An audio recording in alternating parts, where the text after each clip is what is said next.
1 जुलाई 2023 से लेकर ऑस्ट्रेलिया में जो भी मेजर चेंजेस आने वाले हैं उस टॉपिक पर आज हम टोटली बात करने वाले हैं। उसके अलावा भाई बहुत सारे बंदों ने मेरे से कमेंट किया कि कॉलेज और जो है यूनिवर्सिटीज का क्या रेशियो रहता है, कितने इसमें वीजा चांसेस होते हैं हमारे, अगर हम कॉलेज में कोई डिप्लोमा या फिर यूनिवर्सिटी में कोई डिप्लोमा करते हैं, D2D में एडमिशन लेते हैं या फिर बैचलर में एडमिशन लेते हैं, तो उस टॉपिक पर हमें बात करनी है। सारा कुछ डीपली डिस्कस करेंगे।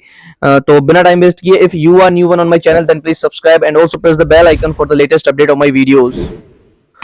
दोस्तों, जो 3 मेजर अपडेट हैं उसमें से सबसे बड़ा जो अपडेट है उसमें यह है कि भाई एज्ड केयर सेक्टर, जो मैंने आपको पहले भी अपनी वीडियो में बताया था कि एज केयर सेक्टर यानी कि जो दूसरों की हेल्प करने के लिए बुजुर्ग लोग होते हैं, उनकी जो है मदद करने के लिए, उनका थोड़ा उनकी केयर रखने के लिए जो है एक बंदे को जॉब करनी पड़ती है, पार्ट टाइम जॉब में होता है। तो उसमें जो बंदे जॉब कर रहे होते हैं तो उनको जो है कोई भी रेस्ट्रिक्शंस नहीं दी जाएंगी आने वाले टाइम में।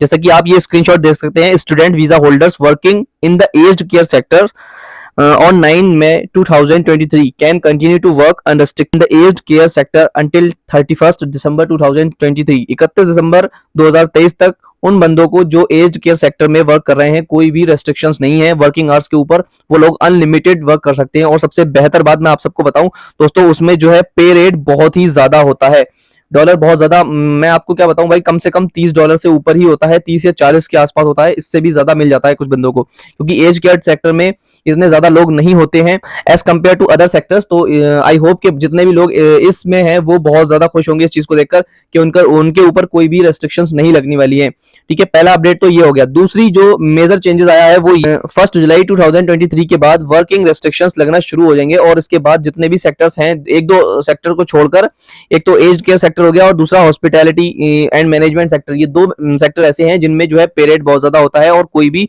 वर्किंग रेस्ट्रिक्शंस नहीं है।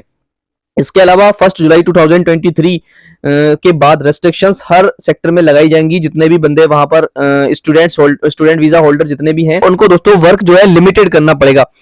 तो आप ये स्क्रीनशॉट भी देख सकते हैं।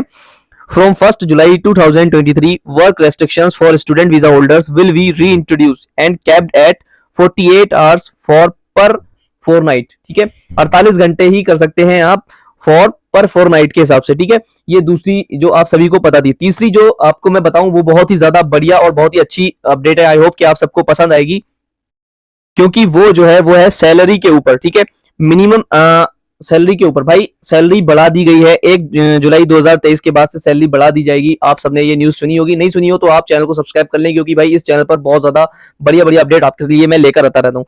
आप जो है इस स्क्रीनशॉट को देखिए, minimum award wage to increase by 5.75%। ठीक है, इतने 5.75% से इंक्रीज कर दी जाएगी जो है आपकी वेज रेट। ठीक है, करंट वेज इज, अगर अभी की बात करें तो 21 पॉइंट समथिंग है पे रेट पर आवर के हिसाब से, और 1 जुलाई 2023 के बाद इसको जो है 23.23 कर दिया जाएगा। लगभग $2 का इसमें फर्क रहने वाला है। $2 का बहुत ज्यादा फर्क होता है गाइस।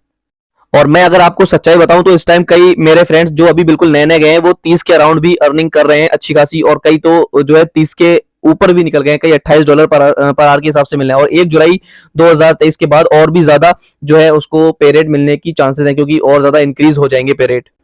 तो दोस्तों, ये तो हो गए 3 बड़े अपडेट, और इसके बाद हम बात करते हैं कॉलेज और यूनिवर्सिटी के बारे में।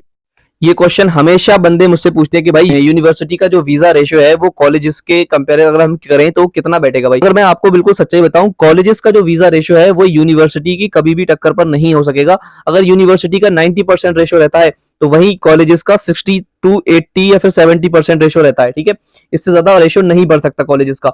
यूनिवर्सिटी में बहुत ज्यादा वीजे आते हैं एज कम्पेयर टू कॉलेजेस, इसलिए मैं आपको यही प्रेफरेंस दूंगा कि भाई आप जो है यूनिवर्सिटी में ज्यादा से ज्यादा अप्लाई करें, अगर आप अभी अप्लाई करने की सोच रहे हैं तब। ठीक है, अगर आपने ऑलरेडी कर रखा है तो आप डिमोटिवेट ना हो, क्योंकि भाई वीजे जो है कॉलेजेस में भी आते हैं, ऐसा नहीं है कि वीजे कॉलेजेस में नहीं आते, वीजे आते हैं, लेकिन यूनिवर्सिटी में ज्यादा चांसेस होते हैं एज कम्पेयर टू कॉलेजेस। ठीक है, दूसरी तरफ अगर मैं बात करूं भाई फीस की, तो फीस भी दोनों की लगभग सेम होती है। हाँ, कुछ कॉलेजेस ऐसे होते हैं जिनकी यूनिवर्सिटी के कंपैरिजन में थोड़ी फीस डाउन होती है। ठीक है, लेकिन यूनिवर्सिटी की फीस तो सबको पता है कि ज्यादा ही होती है मैक्सिमम। बाकी अगर मैं टाइम की बात करूं, कुछ ये तो टाइम लगभग सेम ही रहता है, बल्कि कुछ कॉलेजेस जो है वो फास्ट होते हैं एज कम्पेयर टू यूनिवर्सिटीज, लेकिन इतनी फास्ट भी आप ना करें कि भाई आपको बाद में जाकर एम्बेसी के जरिए जो है ठोकर खानी पड़े। ठीक है, तो टाइम को ना देखें ज्यादा। मेरा कहने का मतलब यही है कि आप यूनिवर्सिटी में अप्लाई इसलिए करें क्योंकि अगर मैं एम्बेसी की बात करूं तो एम्बेसी ज्यादा से ज्यादा प्रेफरेंस यूनिवर्सिटी को ही देती है और वीजे भी ज्यादा एम्बेसी यूनिवर्सिटी के स्टूडेंट्स को ही देती है। कॉलेजेस में जितने भी बच्चों ने अप्लाई कर रखा है तो उसमें से भाई 60 टू 70% वीजाज आ जाएंगे, लेकिन उसके बाद वीजाज नहीं आएंगे। 100% रेशो किसी का भी नहीं रहता है। और हमेशा याद रखना कॉलेजेस का जो वीजा रेशो रहता है वो यूनिवर्सिटी के कंपैरिजन में बहुत कम रहता है, ठीक है। और इस टाइम तो आप समझ ही सकते हैं कि भाई कॉलेजेस में लेना बहुत ज्यादा मुश्किल है।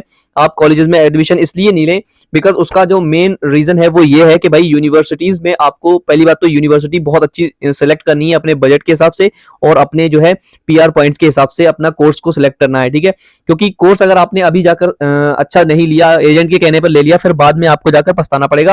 बिकॉज अब जो आपने कोर्स ले लिया उसमें आपको लाइफ टाइम पढ़ना ही पड़ेगा, 3 इयर्स के लिए बैचलर या फिर 2 इयर्स के लिए मास्टर्स। उसके बाद आप चेंज नहीं कर सकते। अगर आप चेंज करोगे तो आपको पीआर में बहुत ज्यादा दिक्कतें आने वाली है और फिर पीआर में दिक्कतें आएंगी। और उसके अलावा भाई वीजा कैंसिलेशन की भी न्यूज आपने कई बार सुन चुकी है मेरे मुंह, ठीक है। दूसरी तरफ ऑस्ट्रेलिया ने पीआर भी बहुत ज्यादा सौखा कर दिया है, मींस की बहुत ज्यादा इजी कर दिया है। अगर मैं बात करूं तो कनाडा की, तो कनाडा के जैसे कि सिस्टम था पॉइंट सिस्टम पीआर के लिए, सेम टू सेम ऑस्ट्रेलिया ने भी कर दिया है। तो इस टाइम आने वाले टाइम में जो है पीआर ऑस्ट्रेलिया में भी पॉसिबिलिटी ये है कि बहुत ज्यादा इजी हो जाएगी, लेकिन उसके लिए करेक्ट तरीके से ही अगर आप चलोगे तभी हो पाएगी। ऐसा नहीं कि आपने जाकर कोर्स चेंज कर लिया और आप सोच रहे हैं कि हमारा पीआर हो जाएगा, then you are doing a big mistake. Thank you very much for watching this video. और अगर अभी तक आपने चैनल को सब्सक्राइब नहीं किया है जल्दी से सब्सक्राइब करके बेल आइकन दबाएं और ज्यादा से ज्यादा वीडियो को शेयर जरूर कर दें।